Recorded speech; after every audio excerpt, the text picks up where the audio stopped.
আসসালামু আলাইকুম। এটা হচ্ছে মার্সিডিজ C200। এটা হচ্ছে ABS মডেল। এটা আমরা একটা প্রবলেমের কারণেই এটা খোলা হয়েছে। সেটা হলো যে এই যে এখানে দুইটা পাইপ হচ্ছে মাস্টার সেন্টার থেকে আসে, আর এই দুইটা পাইপ আর এই যে এই দুইটা পাইপ, এই দুইটা এই চারটা চাকায় যায়। হ্যাঁ, এই দুইটা হলো পিছনের চাকা, এই দুইটা হলো সামনের চাকা। তো এখন এইগুলো দিয়ে সবগুলো দিয়ে তেল আসে, কিন্তু এই জায়গাটা দিয়ে তেল আসতেছে না। এর জন্য এখন আমরা এটা রিমুভ করছি।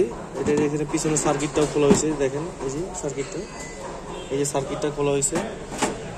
তারপর হচ্ছে এই যে পিছনের যে এটা থাকে, অ্যাকচুয়েটর থাকে মোটর, এটাও আমরা এই যে খুলছি।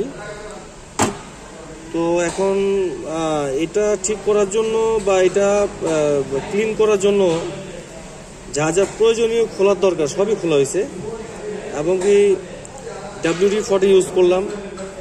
প্রায় এটাই অলমোস্ট আমার এটা শেষ হয়ে গেছে। তারপরেও এদিক দিয়ে ক্লিয়ার হচ্ছে না। তারপরেও চেষ্টা করতেছি, যদিও এটা অনেক এক্সপেন্সিভ, এই পার্টসটা পাওয়া যায় না ভুল, জার্মান থেকে তো আনতে হবে। তাছাড়া এমনি ধুলাই খাল বাংলা মোটর পাওয়া যাবে না। তো দেখি আরও কিছুক্ষণ ট্রাই করে দেখি যে এটা ঠিক হয় কিনা। পরবর্তীতে ভিডিওতে আবার আসবে ইনশাল্লাহ। আসসালামু আলাইকুম।